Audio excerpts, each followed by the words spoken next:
Okay, so now that we've gotten that out of the way, listen, I know what you're thinking. This is the third video now on your channel out of 4 that you have exclusively talked about something relating to Star Wars. I understand that. I'm not very happy or proud about that fact either. You also said, Megan, that you were going to upload more often and you haven't been doing that. I also understand that too, but hear me out. I've had a lot of turmoil, not necessarily all bad turmoil, but a lot of chaos and change going on in my life in the past couple months. I just started a new job, very happy, very excited. It's a much better situation for me and I'm very excited to be there. But it's caused a lot of change and stress in my life and it's making it a little bit difficult to just, fucking sit down and film a video for several hours when I get home. So it's been a little bit difficult, but I'm starting to get used to and adjusted to my new schedule, and I think that I'll be able to start working this into my routine because I do miss making videos about things that people don't care about and that won't watch on YouTube. But yeah, I got a couple projects coming down the line and hopefully I'll be able to put more content out consistently, but yeah, hopefully hopefully I'll mean it this time. So let's get into what we're doing. I did not want to make this video, but I felt like I had to. Actually, it was in my oath to be sworn in as an attorney in the state of Ohio that I had to make a video anytime Disney makes a new installment of a mini-series in the Star Wars cinematic universe. Today we are going to be... It's not like I'm doing anything important or anything. Today I am going to be doing a video where I react to the 2 Obi Wan Kenobi series trailers and talk about them and make some predictions for what I can expect from the television show, which I will be begrudgingly watching, when it gets released on May 27th of this year. I have seen the teaser trailer, for full disclosure. I was going to try to wait until the official trailer was released as well to react to it while I was recording a video and talk about the trailer, but I have no willpower. Honestly, the only reason why I didn't watch the official trailer is because the signal at my new job doesn't work very well and they haven't given me the Wi-Fi password. So I figured I might as well wait. So basically, yeah, we're just gonna, talk a little bit about Star Wars and predictions for whether I think the show will be good or not, react to the trailers, talk a little bit about them, and then make some predictions for what we think is going to be in the show. Let's just go ahead and do that, shall we? Okay, so in the interest of not repeating too much of what I already said in my Book of Boba Fett video, which if you haven't seen, by the way, please make sure to go watch it, give it a like and subscribe, I'm just going to give a very TLDR, very abbreviated version of my thoughts on the Star Wars franchise without absolutely spiraling into an incoherent rant like I did last time. Essentially, my thoughts on the Star Wars franchise are as follows. Star Wars needs to be euthanized. Let me explain. I grew up watching Star Wars and I still truly love the original 3 films and they're 3 of my favorite films of all time. But beyond that and a smattering of mildly interesting efforts made by the franchise over the years, Star Wars has just become this bloated, predictable, terrible mess of a cinematic universe, and I wish it would just cut it the fuck out already. Every idea, and I mean literally every idea, is basically recycled from something that's already been done a million times in this franchise just for the sake of referencing popular things from the prior films.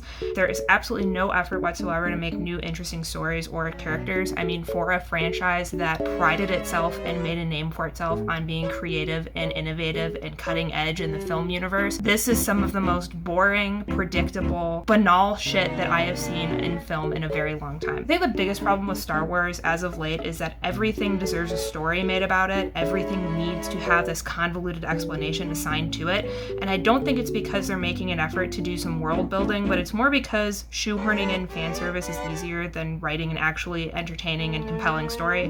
Let's refer to things that people will recognize from a film that they really, really liked in Star Wars rather than, exploring new things that will actually involve more than using 7 or 8 brain cells. And the result is creating tired, predictable, eye-rolling content that not only doesn't stand on its own as an interesting story, but also fucks with the continuity of the overall Star Wars franchise because it wasn't planned out very well. Not everything that was memorable from something that you like is important enough to have this overinflated sense of importance assigned to it and give it its own story. Boba Fett was a shining example of this. He was a memorable, albeit very small, part of the original trilogy films, and because of that fact alone, he was shoehorned into other films and installments for no other reason than to make a reference to something that people like. But as a result, it puts an overinflated sense of importance on someone who isn't fucking important, which resulted in 1, a convoluted backstory featuring an annoying brat child, and 2, a horse tranquilizer in television form. Jabba ruled with fear and tend to rule with respect. So at this point, Star Wars just shows no signs of changing, and that's why I would just quit while it's behind. It seems like it hasn't made content that is actually consciously attempting to make something interesting, but rather just tries to shovel in as much fan service into a film as humanly possible. And as a result, no one really seems to actually enjoy or like what is being released in a very long time, except for The Mandalorian, but that's a totally other story for another day. So when I heard that Obi Wan was getting his own series, you can understand my initial reaction when I said, oh great, here we fucking go again. Here we go again. Because who the fuck wants to watch a series about an old man in the desert, remote planet, in hiding, watching over a child on a moisture farm? But at the same time, this is something a lot of Star Wars fans, not me, but a lot of Star Wars fans have wanted for a very long time. And its announcement got a lot of people really hyped about it. So it made me wonder, could this actually be decent? And at this point, I have no fucking clue, so let's discuss this. So one of the clear strengths that this show has going for it, in my mind, is Ewan McGregor returning as Obi Wan Kenobi. Hello there. If the prequels did anything right, and I could probably count on one finger, it would be casting this man as Obi Wan Kenobi, because he is a perfect younger version with similar mannerisms and temperament of a young Obi-Wan. Ewan McGregor is also just a very talented and decorated actor, at least from projects where he wasn't playing Obi Wan Kenobi. And while he didn't really get a chance to deliver a compelling or engaging performance as a young Obi-Wan in the prequel films, I credit that failure, and I think a lot of people credit that failure, almost entirely to George Lucas. And I think if Disney can give our guy some mildly compelling direction and dialogue that doesn't make him sound like an AI creature, he could deliver a really great performance that would carry a lot of emotional weight. A lot of people really liked Tamora Morrison in the Book of Boba Fett, and while I think he seems like a cool guy in real life, to be honest, I don't think he had the acting chops to carry a leading performance like this one, and his performance really fell flat for me, and I couldn't really engage with him or find any reason to connect with his character. But I think if Disney isn't absolutely stupid, they'll make sure that Ewan McGregor has some sort of workable dialogue, and his acting chops will carry a pretty decent amount of weight in making at least an emotionally compelling performance on some level. Another potential positive, and I put emphasis on potential, of this show is the story. Now, initially I thought that the concept of focusing on a time where Obi Wan Kenobi was in hiding on a remote desert planet was one of the dumbest things that Star Wars could possibly do since allowing Padme to die of sadness. But my friend was telling me that this show is actually supposed to take place during a time called the Inquisition, a time where the Empire was relentlessly hunting down remaining Jedi in a sort of witch hunt after the fall of the Republic, the ones that weren't killed from Order 66. Now, this I could get on board with, because this relates to a period of time and demonstrating something that we haven't seen really much in the cinematic universe of, something where there's this fall of the Republic and this transition of power of this horrifying dictatorship that we know from A New Hope and onwards. And I think that could be really interesting to see, and it would coincide well with Obi Wan Kenobi's story. And so I think while it could fall flat on its face, it could be a very interesting direction to take, and I'm not mad about it, I'd have to be honest. On the other fucking hand, there are certain fundamental aspects about this show that I simply cannot imagine how this series will overcome them. The first one for me is the setting of Tatooine, which should not be terribly surprising to anyone who's seen my Book of Boba Fett video, and if you haven't watched it, go fucking watch it. This will be now the 9th time in the Star Wars cinematic universe that we feature Tatooine as a predominant setting in the story. The 9th fucking time. Tatooine is supposed to be this nothing desert planet on the far outskirts of the universe. Well, if there's a bright center to the universe, you're on the planet that it's farthest from. But according to how often it's been featured, it's the most lively and exciting place for anything and everything to fucking happen under the twin sun. This is a science fiction, action-adventure, fantasy genre of film. Can we please go somewhere else, for fuck's sake? There are more interesting places to go and more compelling things to see than Tatooine. And I understand that this is a story that has to kind of take place on Tatooine, because we know that's where Obi-Wan was in hiding for this period of time. But at this point, given how much we've seen Tatooine already, and given how much we've already seen this same shit over and over again so many times, at this point, does it even make sense to tell this story?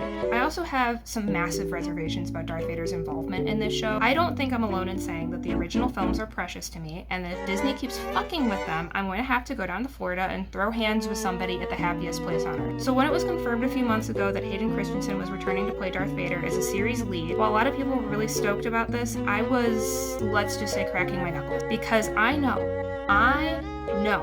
I know. that they're going to have a rematch of Obi-Wan and Darth Vader. I know it, you know it, everyone fucking knows it. I mean, how could they not? But if that were to happen, and it probably will, it would directly contrast the continuity of A New Hope. In A New Hope, Obi-Wan is thought of being long dead, and along with the rest of the Jedi, and Darth Vader even alludes to the fact that this is the first time that the two have seen each other since Darth Vader was a student, aka on Mustafar at the end of Revenge of the Sith. I've been waiting for you, Obi-Wan. We meet again at last. The circle is now complete. When I left you, I was but the learner. Now I am the master. It could just very well be Darth Vader trying to hunt down all the Jedi, and maybe he's like obsessed with finding Obi-Wan, but he never quite gets there and never quite gets to confront him again.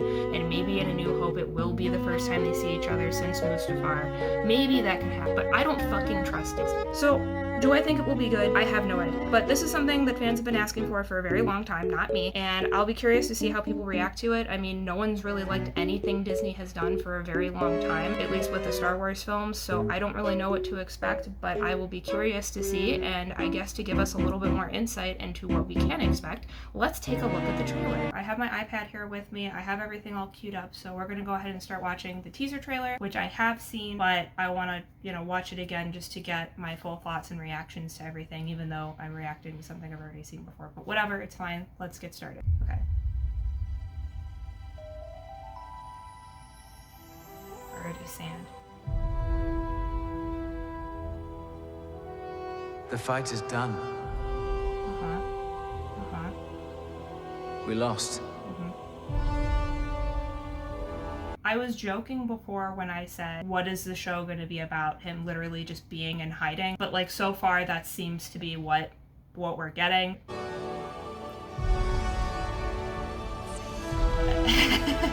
And that's the thing too, like he's literally watching after Luke. There's more sand. More sand. The key to hunting Jedi There's not sand, that's cool. is patience. Is it? I thought this guy was Darth Vader for a second, and I almost had like an aneurysm when I first saw it because I was like, holy shit, they're just like going for it. Because I knew we weren't going to see Darth Vader at all in the first trailer. Spoiler alert, we don't see him in the first trailer because that's the big thing, and I'm expecting that we're going to see him probably in the second one because everyone already knows Hayden Christensen's in it. But I'm told that this person is supposed to be like a helper with the Inquisition, or he's like a leader of the Inquisition or whatever. He looks kind of spooky, kind of scary, but he also seems like he could be very cringy. I'm not sure, but it looks like we're still on Tatooine. Maybe they're going around questioning people, and it's going to be kind of like a scary witch hunt, which I'm on board with as long as it's not like predominantly on Tatooine. Jedi cannot help what they are. Their compassion Okay. leaves a trail. First of all, I feel like everything that this man is saying sounds like something that would be said exclusively in a trailer, but then when you either see it in the show, it makes no sense, and people are like, what? That doesn't make any sense. What do you mean Jedi can't help themselves? Or it's not even in there at all. I also like seeing Uncle Owen is in this because I didn't even really think about that, and it seems like that's the same guy from Revenge of the Sith, and so I appreciate at least that we're getting the whole gang back together. This lady looks scary as shit. I like this. I like this setting. I think that it's kind of cool. It seems like she's maybe like one of the leaders of the Inquisition as well, but she seems far less cringy than the guy with the weird eyebrow. I also like this very grungy little town that we have here. I don't know if it's any planet that we've seen before. Hopefully not. I would like to see new things, but I like the vibe of this kind of like dirty industrial city with a lot of neon lights and everything, and this rain kind of going on, so I like that. The Jedi code is like an itch. He cannot help it. Where is he? Yeah, I really am not gonna like this guy. I think that's pretty solidified in my mind. He's cringy as fuck. They're already doing the thing where he's like spinning the lightsabers like we've seen a lot of people do. I don't know why he's allowed to have a lightsaber now that I think about it. That's supposed to be something that Jedi have, or people who are trained in the ways of the Force. And I'm pretty sure this motherfucker is not a Jedi or a Force user. I don't know, why does this motherfucker have a lightsaber? If that's just their weapon of choice, then it's just kind of like, okay, are we just using lightsabers for everybody now? Does everyone get a fucking lightsaber in elementary school in this galaxy? I like this. This bitch has a lightsaber too. Like, who doesn't have a lightsaber in this universe? Is that? Wait. Is that Obi Wan? Is he not on Tatooine? Okay.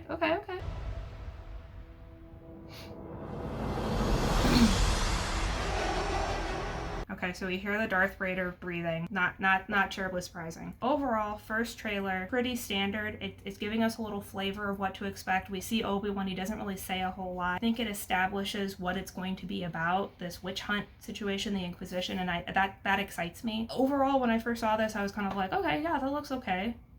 But it really doesn't give you a whole lot. That's why it's a teaser trailer.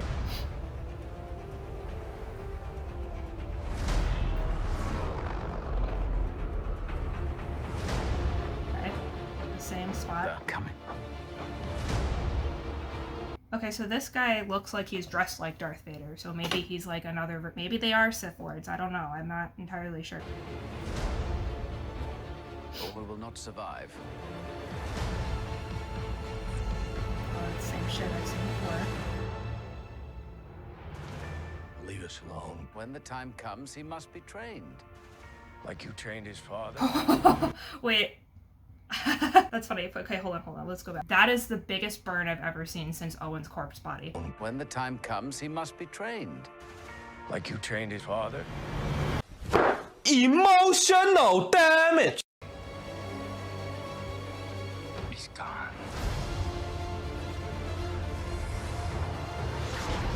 Maybe you've been looking in the wrong places. Wait, did I just see... Oh, shooting. Okay, I thought that was a lightsaber. I want every lowlife and bounty hunter to squeeze him. Oh, okay. So this is interesting because, like I said, I thought this was just going to be like Obi-Wan staying low on Tatooine. I don't know. I kind of just like the idea of everyone thinking Obi-Wan's dead and then he just is like in hiding and he's patient and he's just trying to like wait for the time to be right. I don't know if I like him kind of traveling all over the place. It's just kind of strange. But that definitely is him.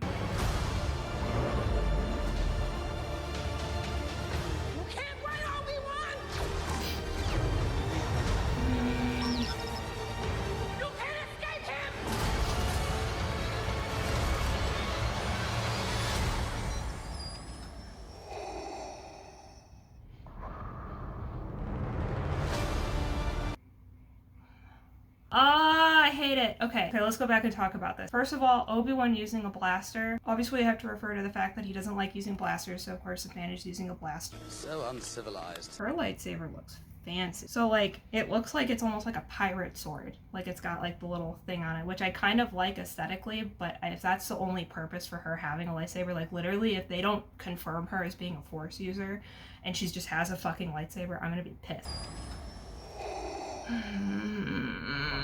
No. Alright, so let's discuss this. I'm gonna take these out. I feel like I'm screaming. There's a lot of lightsabers, which, you know, I guess you can't tell a story without having a lightsaber in it. The biggest surprise to me is the fixation not on hunting Jedi, but on hunting Obi-Wan. That's kind of an interesting take. I don't really know if I like that. But whatever, I'm not expecting to like anything anymore from Disney for the Star Wars stuff. Like, there are some parts of this were kind of cringy to me. Jedi cannot help what they are. Jedi code is like an itch. You can't escape him! I don't really like that as much. Like, maybe just don't talk. So basically, this also confirms, too, that Darth Vader is going to face off with Obi-Wan and that he's going to know that he's alive. And again, it basically contradicts everything that was established and that we saw in A New Hope, and it's exactly what I said that I didn't want to fucking see, and I'm not surprised at this point because Disney has a way of just giving me everything that I don't want. So, I don't know. Do I think this will be good? I don't know. I honestly thought that they were going to focus on Darth Maul being the main antagonist. He was introduced in Solo: A Star Wars Story, and apparently in the animated series, Obi-Wan and Darth Maul face off like right before the events of A New Hope take place, and he ends up killing Darth. I thought that was going to be the direction they were going to take, and I really, honestly, it just seems a little bit like, I'm not gonna like this. I still am going to watch it. I'm still gonna make my boyfriend watch it because, you know, if I have to suffer, then someone else has to suffer with me. Probably be better than Boba Fett because it seems to at least have a little bit more of a direction than the Book of Boba Fett, but I don't think it's going to be like the most amazing thing I've ever found. It's probably going to do a lot more harm for the continuity than good, but I think the quality of it, if you look at it in isolation, will probably be just like totally fine. Not groundbreaking, not like terrible, but just fucking fine. Thank you guys so much for watching. If you like this video, make sure to like and subscribe and let me know down in the comments what you think of my video and of the trailers in general. I promise that I'm not going to be making any other Star Wars content for a while, unless if they release like the book of C-3PO or something in the meantime, and then I'll have to do it, you know, because I have a moral obligation. I'm in the meantime going to go pay attention to my cat, because otherwise she's going to murder me in my sleep. So, okay, bye!